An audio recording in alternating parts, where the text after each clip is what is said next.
все, что сегодня происходит, то, что происходило в Азербайджане, то, что произошло в Казахстане, то, что происходит в Украине, то, что происходило в Приднестровье, то, что происходило в Таджикистане, все имеет одни и те же корни и одна и та же схема действует.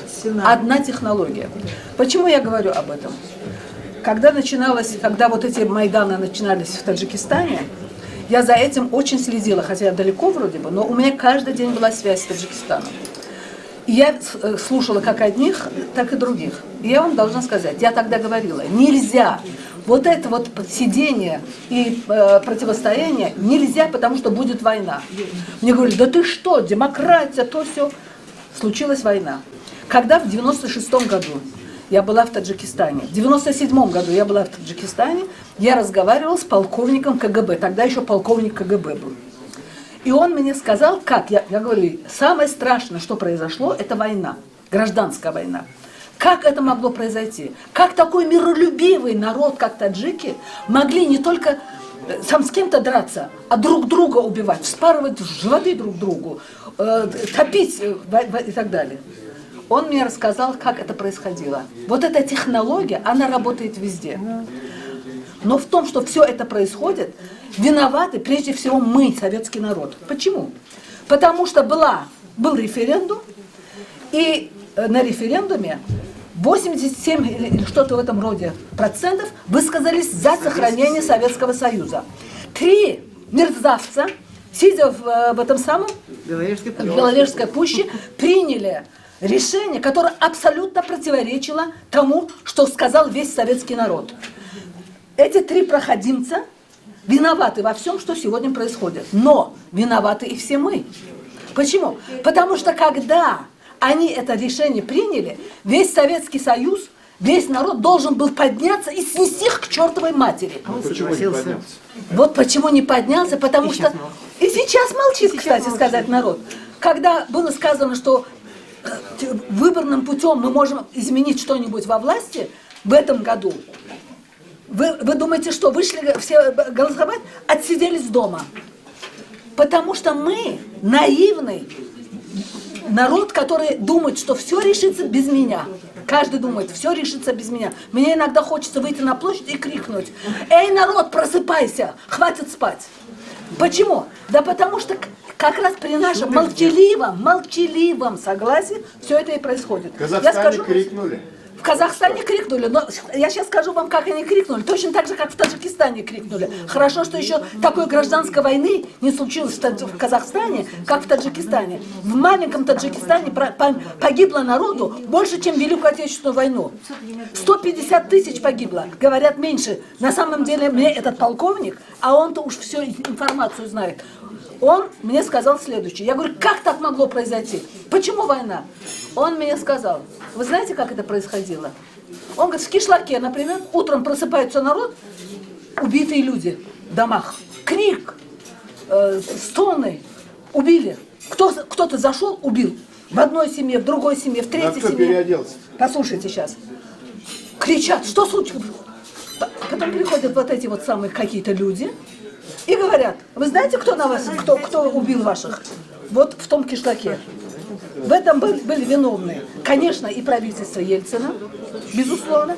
В этом, конечно, приняли участие наши заклятые друзья из-за рубежа, которые сидели в Кремле и учили, как нам надо перестраивать страну.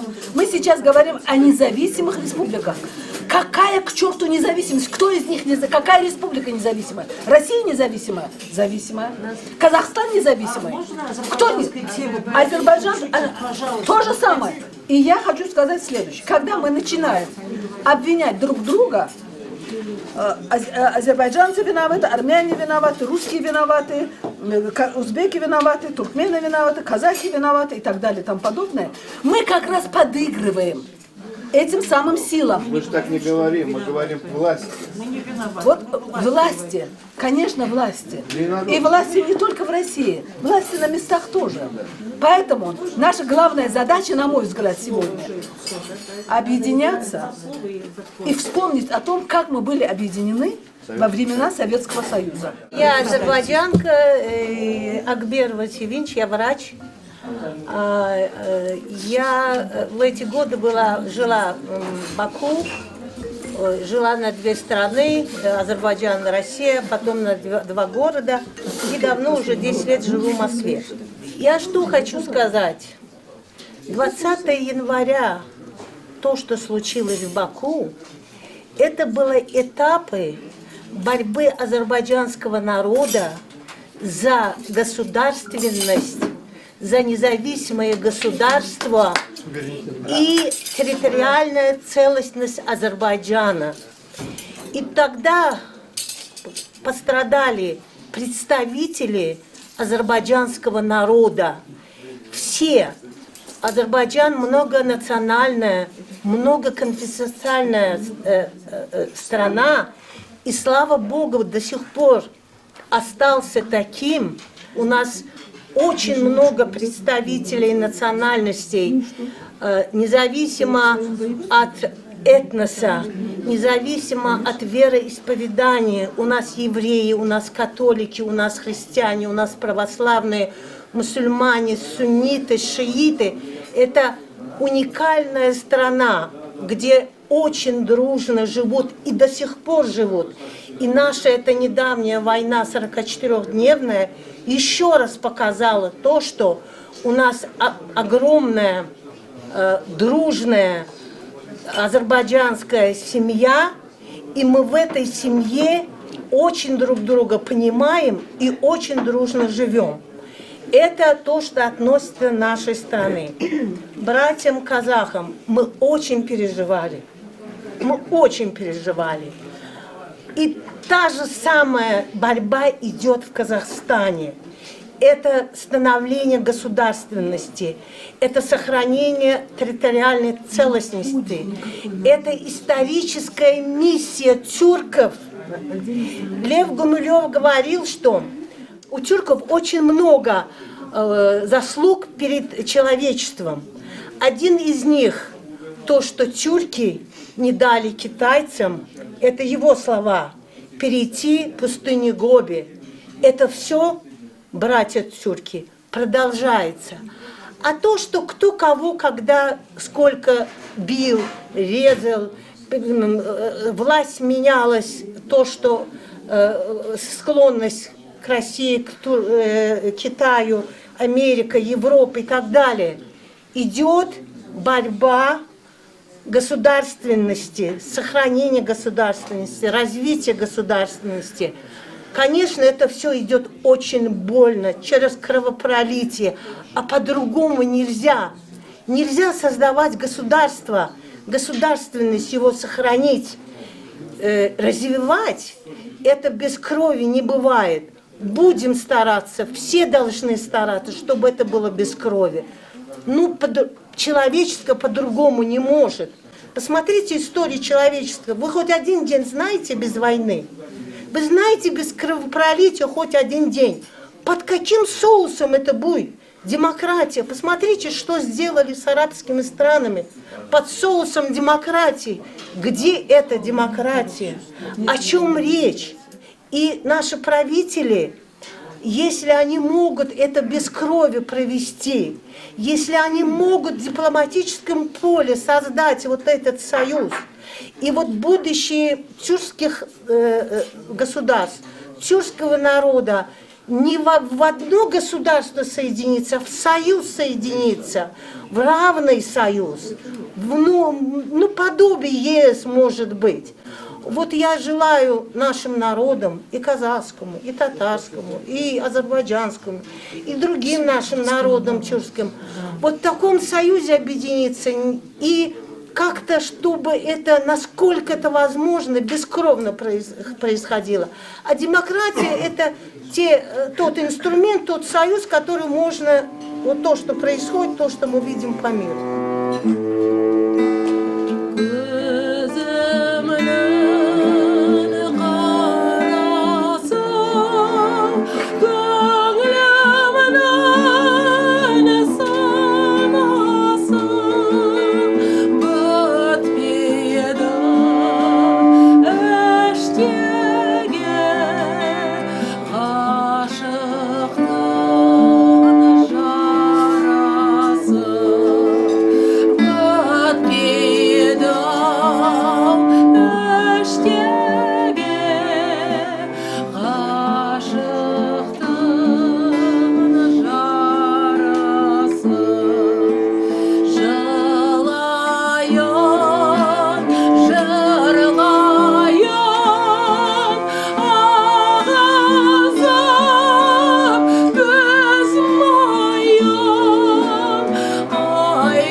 Бар дейміз, сіз сендей бір адамның баласы. Мы все,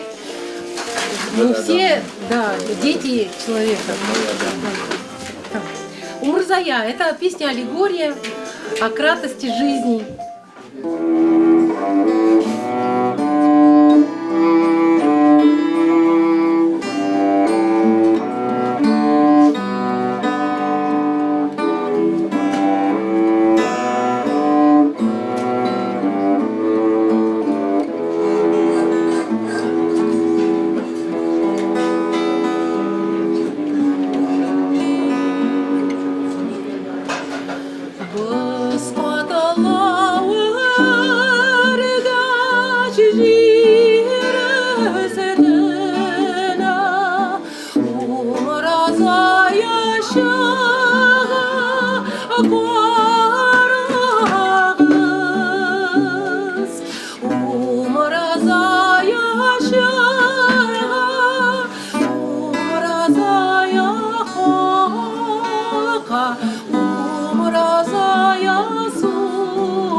Огромное всем спасибо, всем национальным диаспорам.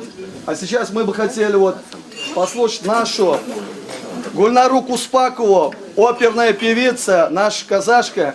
который живет здесь в Москве, И наша татарка на и полу. нашу татарка, то есть человек мира. Я спою вокалист Рахманинова.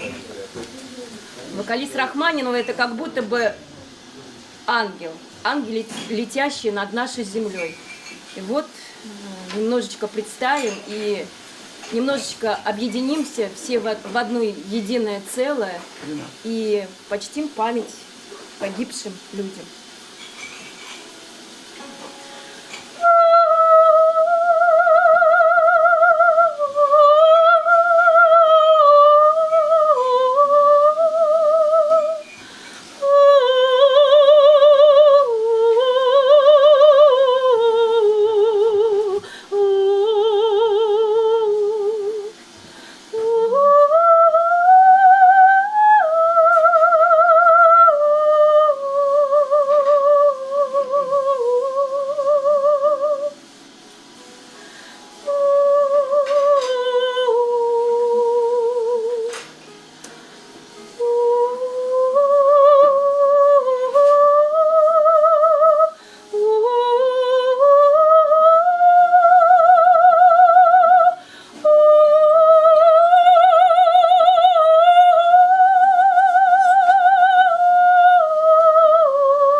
Вот сегодня как раз в азербайджанском посольстве у Полада Бульбюлича собрался тоже народ, потому что 20 января – это незабываемая дата.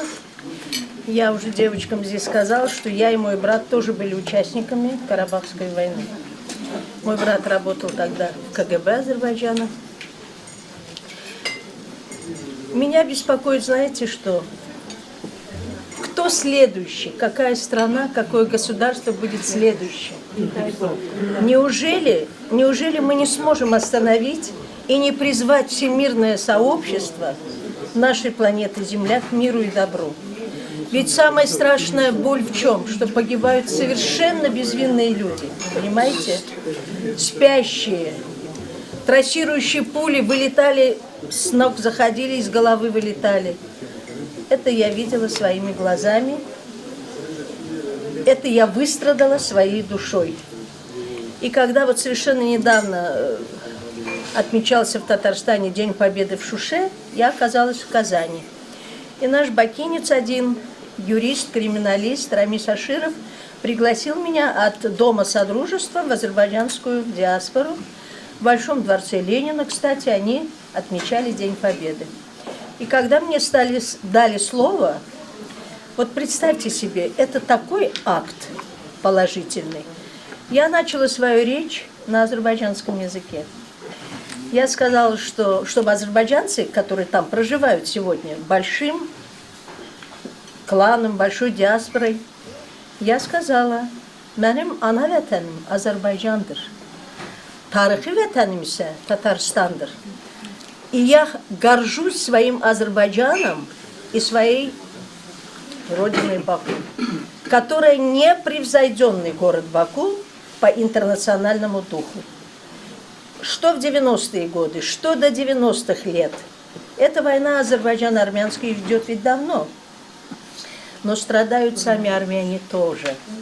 Те, которые жили в Азербайджане, в частности, моя тетя была замужем за армянина. 2 глухонемых человека. Что им надо было? Жить, у них прекрасные были дети. Они вынуждены были в ночь с 19 на 20 убегать из Азербайджана. Не хотели.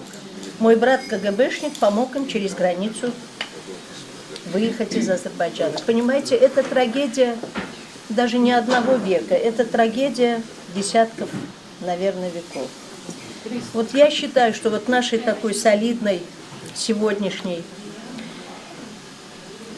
компании, даже компании это не совсем подходит, нашим таким собранием, серьезным собранием по поводу скорби нашему братскому Казахстану и нашему Азербайджану, вот я хотела бы, чтобы мы общую написали какую-то петицию, какое-то прошение ко всем людям мира, как пел наш Муслим Магометович Магомаев. Люди мира, будьте зорче втрое, берегите мир. Ведь ничего дороже нет на свете, чем наша жизнь, чем жизнь наших стариков и наших будущее поколение наших детей. Вот я считаю, что мы сегодня должны вот этим завершить. Заявление, если есть, мы все подпишемся. Пожалуйста, давайте будем писать и в Америку, и везде, потому что мой Гайната, мой свекор, я его всегда считаю заслуженным летчиком Азербайджана, военный летчик, потом гражданский. Он в дни Карабахской войны написал большую статью. Она облетела весь мир. Из Израиля уже шли звонки. Кто такой Ханафи Салихов? Он написал: помиритесь ради детей. Понимаете? Эту статью в следующий раз я могу даже принести, вы прочитаете. Он писал, что я родился в Сабунчах, где родился Рихард Зорге, где родился Байбаков, где жили армяне, евреи, татары, лезгины, русские. Мы играли во дворе и в нарды, и в шахматы, и на гармошке играли, и татарские песни. Ведь это дорогого стоит, мои дорогие друзья. Вот сегодня посмотрите, сколько здесь тоже представителей национальностей сидят, представители духовенства. Самая главная цель наша сегодняшняя. Мы уже такое закоренелое поколение, старшее поколение, благоразумное и мудрое. Мы должны всех призывать только к миру, потому что Омар Хайям оставил нам наследие. К войне и распрям тянется глупец, а к добру и миру тянется мудрец. Давайте будем всех призывать к мудрости. Либо наша планета Земля, как хрустальная ваза, разлетится. Долгие годы Южный Азербайджан отделялся от Ирана стеной.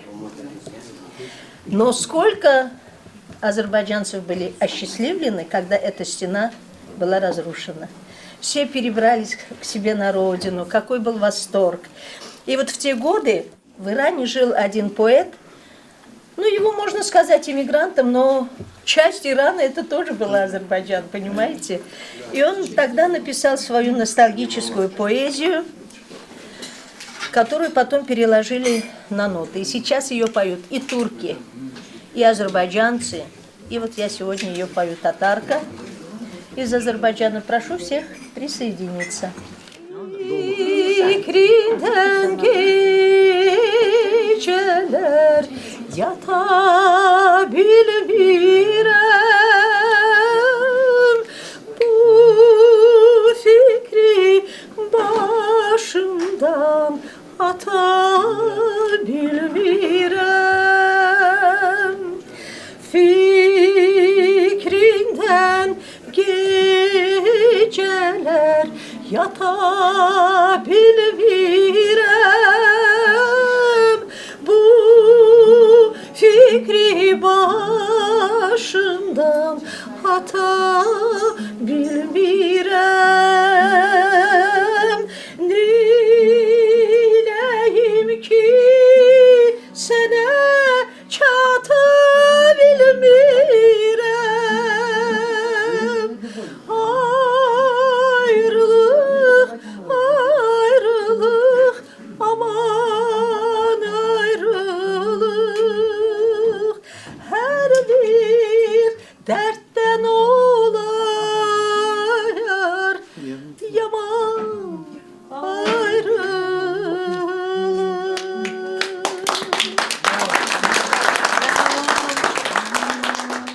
Меня имя Исем Рашид, я представляю автономию татар района Люблино. Как я сейчас говорю, это эпицентр татарской жизни. Алхамдулилля, братья азербайджанцы там вот на сегодняшний день, мне очень больно, клянусь Аллахом. Наш опять братский тюркский народ, один еще очередной, казахский, почувствовал на себе огромную трагедию. Это трагедия каждого человека, понимаете, да, мы со стороны, а в семье это вот я посмотрел, у кого-то родители ехали, этих родителей обстреляли, сейчас он нашел их машину обожженную, только говорит, кости собрал. Вы представляете, что это такое, да, это боль, это трагедия. По идее, соболезнования нашим братским, что вы как бы укрепились, мы с вами, да, как бы, это братские народы. И также соболезнования нашим братьям-азербайджанцам. Вот опять же, как я сказал, это правильно, он говорит, безнаказанность порождает преступление. Из-за того, что вот в Азербайджане не было досконально расследования независимого, всемирного, как Гаагский трибунал, когда бы Нюрнбергский, если был бы, каждый преступник, если был бы, отвечал бы за каждое преступление, потому что каждая человеческая жизнь, в Коране написано, если человек, одного человека убил, это подобно, он убил все человечество.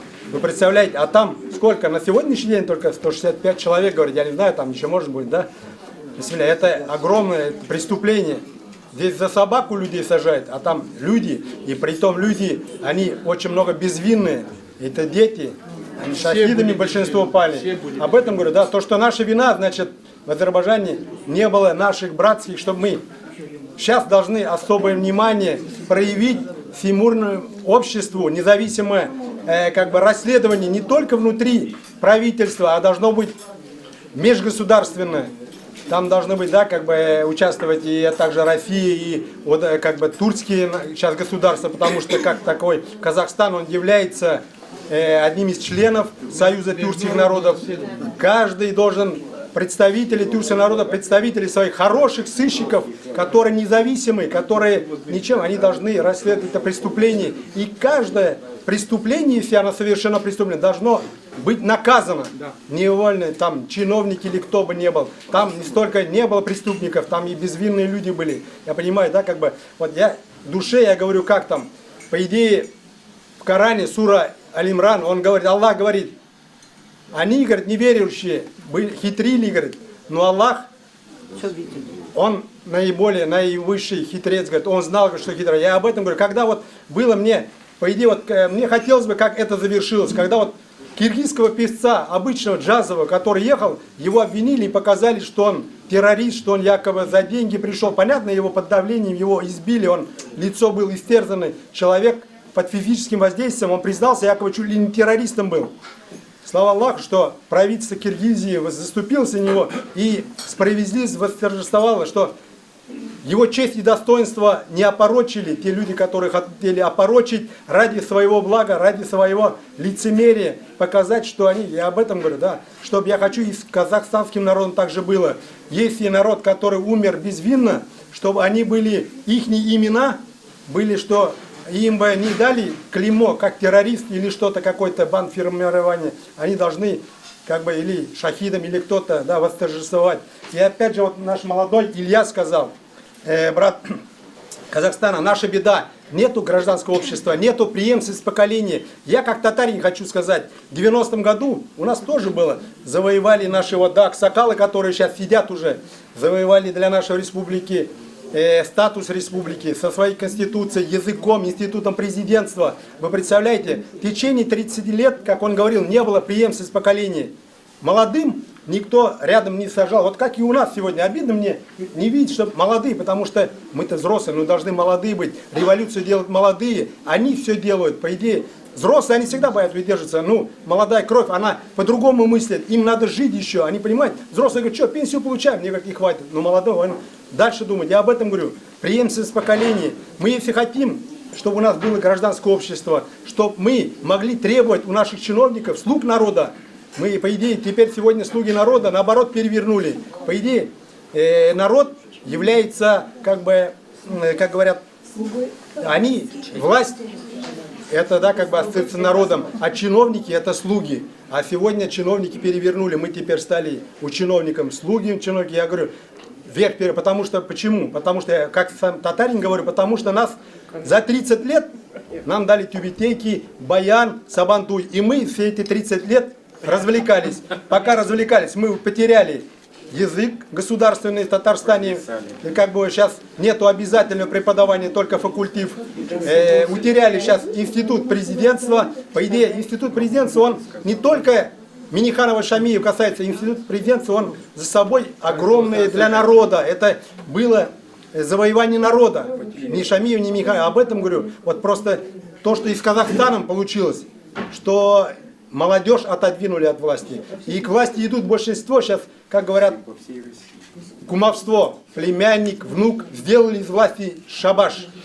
Всех своих родственников, об этом говорю. Нужно вот преемственность поколения. Если преемственность поколения будет, тогда у нас и не будет во власти вот таких революций. Не надо будет кардинальных, тогда более-менее понятно. И в Коране говорит, это очень такое самое опасное в Коране, это власть и деньги. Это мы, когда говорим, денег и власти нет, мы всегда порядочные. Но когда власть и деньги становятся, мало кто может эти соблазны выдержать и достоинством выйти от этого. Назарбаев, он тоже изначально был достойным правителем, как говорил Ака, ну, время и деньги, и власть, и человек урода. Я об этом говорю. Вот из-за этого нужно нам, во-первых, преемственность поколений, побольше звать молодежи. И как бы сейчас хотелось бы вот из этих преступлений собрать, чтобы, как я как тюрк, чтобы вот государства тюркских союзов объединились и сделали как бы межгосударственные расследования. И вот это преступление, оно должно быть как бы расследовано полностью, и виновные, которые в нем,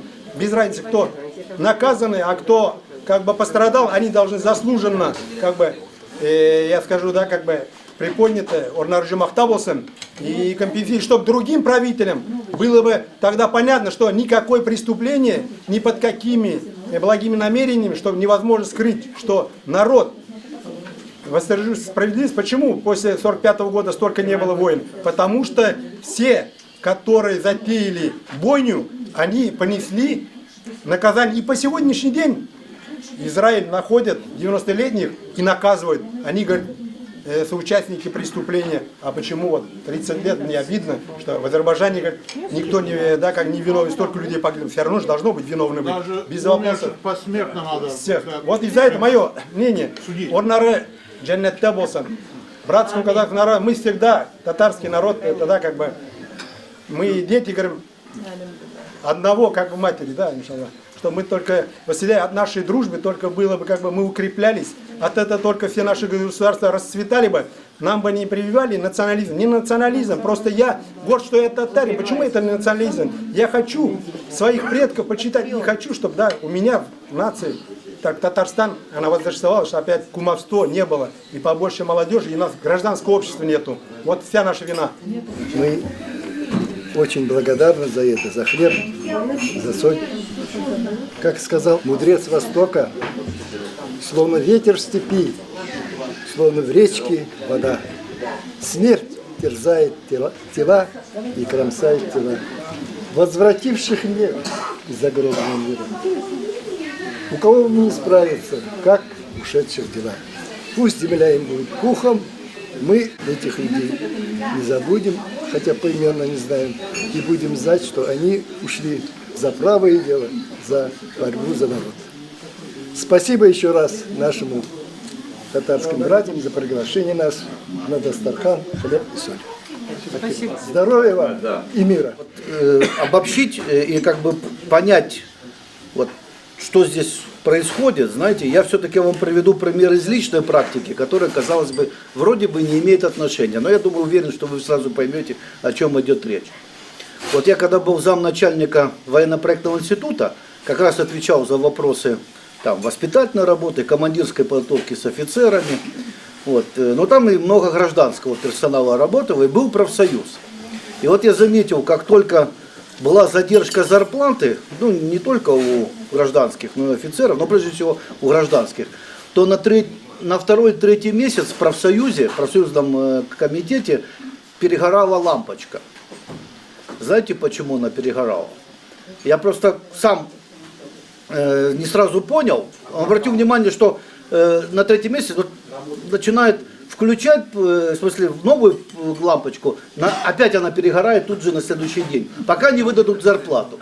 А знаете, с чем это было связано? Потому что люди приходили в правком, и вот эту энергию, вот эту вот боль, вот это вот свое негодование по поводу задержки зарплаты, вот эта негативная энергия, она вот реально существует, эта негативная энергия. Она действительно выбивала лампочку, понимаете?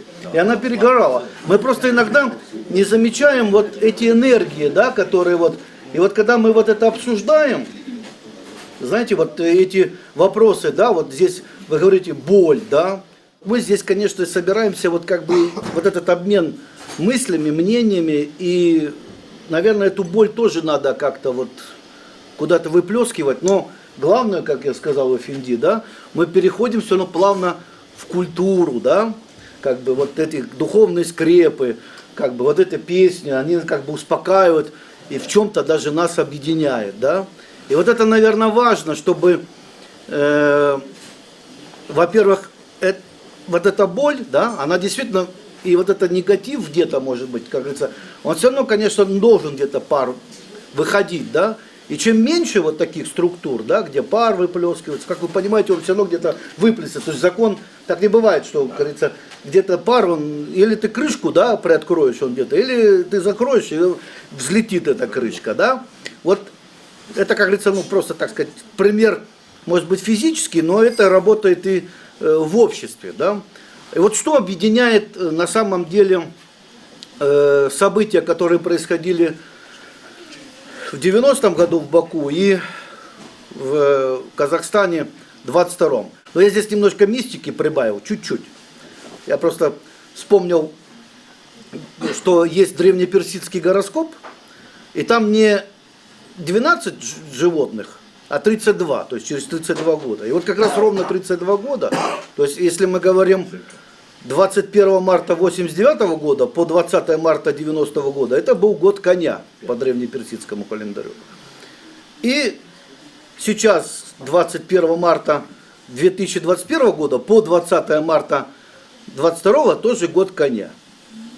Понимаете, и январь, и вот один тюркский народ страдает. Через 32 года аккурат другой тюркский народ страдает. Понимаете? И не зря мы здесь собрались и стали вот это обсуждать. Мы пытаемся понять, понимаете, где-то, конечно, что-то вот эти энергии, они, конечно, ну, еще не изучены нами. В 80-е годы был такой художественный фильм, который у нас шел в кинотеатрах, кстати, его иногда показывают сейчас по телевидению, называется, американский фильм, называется «Великая Отечественная». Но мы знаем, что в Америке он шел под названием «Неизвестная война». Вот. Да, великолепный фильм, мы его все смотрели. Я к чему это сейчас подвожу? Знаете, вот у нас на постсоветском пространстве очень много неизвестных войн происходит. А обратите внимание, ведь мы возмущаемся, я имею в виду, ну вот прежде всего в таком обществе, да, говорим, как же так там вот на Западе. Нет, справедливо возмущаемся, я полностью поддерживаю, и не в этом дело. Что вот, мол, они там не знают вот про наше страдание в Великой Отечественной войне, там, они не знают там, как мы вот этой победы добились. Мы действительно гневно, да, это обсуждаем. Но, наверное, проблема в том, почему так происходит, что и на постсоветском пространстве нет оценки вот этих неизвестных войн или неизвестной этой боли, да. Вот мы там будем говорить про Хаджалу, наверное, в феврале, да, и будем говорить о том, что это тоже неизвестная боль здесь в России, да, которую перетерпел азербайджанский народ. Здесь мы говорим там про боль казахского народа. Была разная боль. Вспомним боль киргизов и узбеков в Аше, это я сам был тогда молодым лейтенантом, у тебя чеченцев, да, и так далее, что хотите. Вот, понимаете, здесь много разной вот этой боли, да, но неизвестной.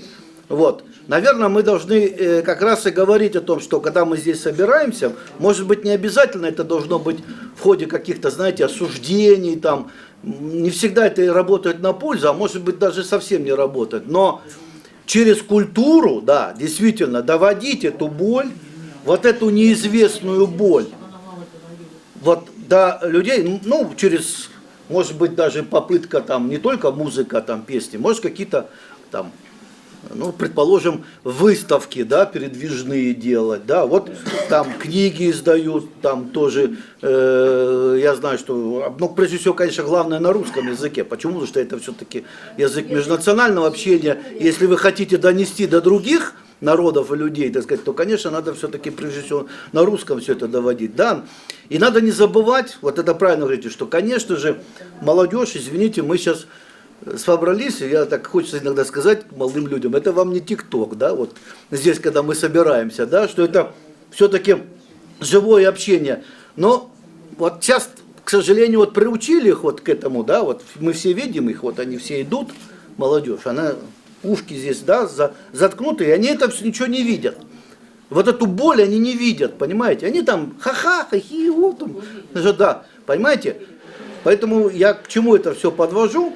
Как бы, что на самом деле, то, что мы здесь встречаемся, понятно, уважаемый Финти, во всем это должен быть смысл, да, и, конечно, должен быть выхлоп. Правильно, что готовится какой-то итоговый документ, резолюция, это как раз это и нужно. То есть, почему? Потому что иногда, сейчас тоже пошли умные ученые и профессора, когда нас собирают на какие-то конференции, сразу задают вопрос, а вот мы здесь собрались для чего? Конечный результат какой на нашей конференции? Просто поговорить и разошлись? Нет, мы вот будем там обращаться к власти, будем... Да, что в сухом остатке, да? Да. Вот, собственно говоря, я об этом хотел сказать, что мы должны просто переосмыслить еще раз, что мы делаем, для чего мы это делаем, куда мы движемся, ну и какое будущее, да, и что мы, наша роль в чем? Чтобы в этом будущем, да, и не допустить вот этих вот этой боли, которая сейчас происходит, в том числе и в прошлом, и в настоящем. Вот за это вам всем спасибо, что вы здесь являетесь активными участниками этого процесса. Спасибо. Вот первое заявление представителей тюрко-татарских народов России по поводу январских событий в Республике Казахстан. Мы, представители тюрко-татарских народов России, искренне соболезнуем родным и близким пострадавших в трагических событиях в Казахстане. Мы рассматриваем это как попытку деструктивных сил на волне стихийного недовольства жителей существующим положением с помощью бандитских группировок, жестокими методами устрашения ввергнуть страну в горячее гражданское противостояние, беспорядок и хаос. Их конечная цель – выбить один из краеугольных элементов из существующей архитектуры евразийского сотрудничества в рамках СНГ и организации тюркских государств. Поскольку Казахстан является в двух системах работы. Сценарий этих акций не нов. Он не раз применялся и в постсоветском пространстве, и при развале Югославии, и на Ближнем Востоке.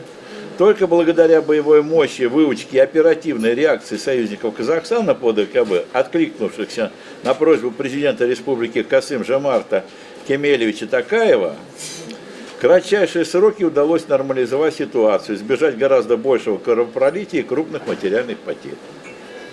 Также нас беспокоит, вот это мы об этом не говорили, но вот здесь вот также нас беспокоит усилившаяся в последнее время в российских СМИ, основанная на досужих вымыслах, нападки на Турцию в связи с весьма успешной операцией УДКБ.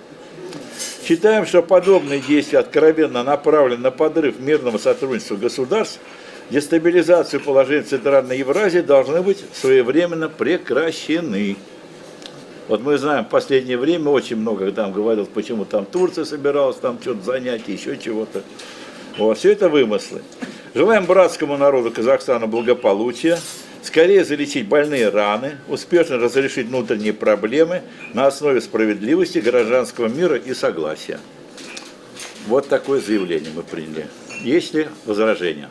Я просто знаю реакцию в Казахстане на это сочетание тюркско-татарское. Да, поэтому вот как бы участников всех причислить к этой категории тюркско-татарской, извини, но я до конца не понимаю вот смысла вот этого определения тюркско-татарский. Второй момент. Ладно. Если говорить вот о ситуации в Казахстане историческая, да, вот эта трагедия в Азербайджане, то при чем здесь наша оценка сегодняшнего поведения Турции? Когда мы в заявлении даже сделали акцент на то, что вот в России, да, вот такие вот настроения против сегодняшней Турции. Вот два момента. Сейчас объясню. Да, коротко можно сказать. Вы часть Тартарии. Казахстан был частью Тартарии великой, так? Не отрицайте.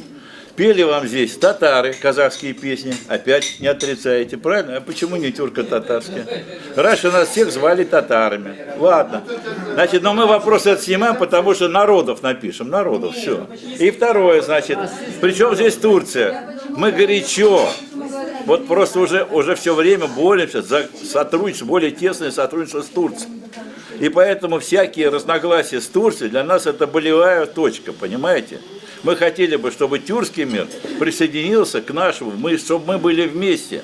Вот в чем дело. Тогда Казахстану нечего будет делить, и нам тоже самое. Понимаете, мы должны быть в едином сообществе. Поэтому тюркский мир нас волнует. Я хочу добавить туда, к этому обращению, или обращению, там, не знаю, да, обратиться к властям, или, не знаю, к какому-то международной организации, какой-то международной организации, ООН или куда угодно, чтобы создать независимую экспертную комиссию для расследования этих событий, независимых, чтобы достичь истины, что там случилось, кто виноват, чтобы каждый по своим заслугам понести свои наказания. Так, дальше по Азербайджану заявление. Выражаем свои глубокие соболезнования народу Азербайджана, тем, кто потерял своих близких, родных, друзей в той нечеловеческой бойне. Мы помним, приложим все усилия, чтобы подобное больше никогда не повторялось. 20 января 1990 года по приказу руководителей разваливающегося Советского Союза, ставших на путь предательства государственных интересов, в Баку были введены вооруженные силы против беззащитных сограждан ради сохранения отмирающего правления коммунистов. Предварительно для оправдания своих противозаконных действий, акций, элита, используя аппарат КГБ, организовала провокации на границе с Ираном, а также погромы армянского населения. Войска, оснащенные тяжелой техникой, давили все на своем пути, расстреливая толпы безоружных, что привело к гибели значительного числа мирных граждан, отстаивающих свои исконные права и интересы. Такие же бездарные кровавые сценарии прошли тогда в Тбилиси и в Вильнюсе, что без сомнения усиливало центробежные силы и ускоривало развал Союза. Помимо человеческих жертв, они вызвали негативное отношение местного населения к русскому народу и к России в целом. События 20 января – это трагедия не только азербайджанцев, но и братских народов России и зарубежья. Однако вековая дружба народов России и Азербайджана выдержала все эти испытания и с годами становится все крепче. Труды талантливых азербайджанских ученых и тружеников до сих пор вносят существенный вклад в экономику нашей страны, растет взаимный товарооборот. Значит, перед лицом надвигающихся угроз со стороны мирового глобализма считаем необходимым обеспечить более тесное сотрудничество наших стран на государственном уровне во благо спокойствия граждан, прогресса и мира в Евразии. Хорошо. Вот это хорошо. Я в Азербайджан отправим, правильно вы говорите. Это будет не обращение конкретно кому, это будет просто резолюция сегодня. Конечно, нет, но Путину обязательно в первую очередь он почитает. Резюме, да? Вот мы в рамках этой концепции предлагаем объединить 4 цивилизации. Это российская цивилизация, тюркская цивилизация, так? персидская или иранская цивилизация и индийская цивилизация. И везде следы Великой Тартарии есть. Тюркских народов обязательно есть. Мы вместе можем создать содружество вот этих государств, которое будет по силам равно и Китаю, и Европе, и Америке. Понимаете, в чем дело? Вот это основа нашей будущей жизни. Вот и все.